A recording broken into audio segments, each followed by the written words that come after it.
Poorly built, unhygienic and grimy toilets are the only option for thousands of students in the Eastern Cape province. Students at Hoho School outside King Williamstown have to use them every day. Toilets without seats don't flush. Instead, human waste is collected in a pit underground. The stench is overwhelming. While the department should abide by the basic standards it set for sanitation, many of the toilets here obviously don't. Some students are forced to relieve themselves in the bushes outside. Advocacy group Equal Education says poor sanitation often means students skip school.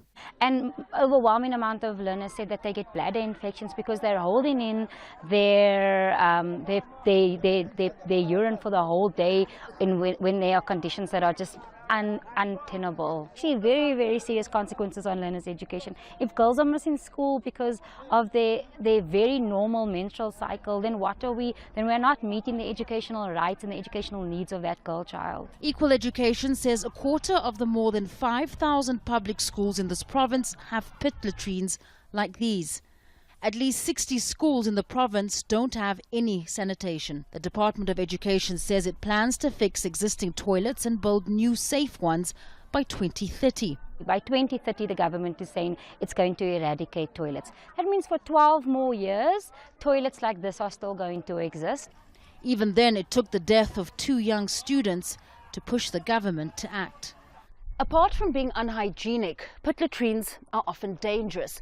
This is the Luna Junior School in Bizana, where earlier this year a girl drowned in a pit latrine. MKHETWA was 5 years old. The latrine has since been sealed off and replaced with new flushing toilets. This is where Lumka is buried, in a grave beside her family's home. There is no safety at the schools now because they just fixed the toilets at Luna, but they have not fixed at other schools. The government did not support us. Now that I am standing next to my daughter's grave, it gets more painful.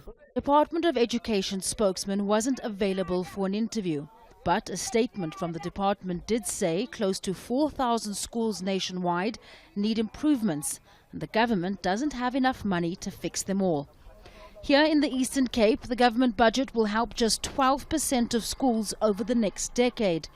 So many students aren't going to get relief anytime soon. Fahmida, Al Jazeera in the Eastern Cape.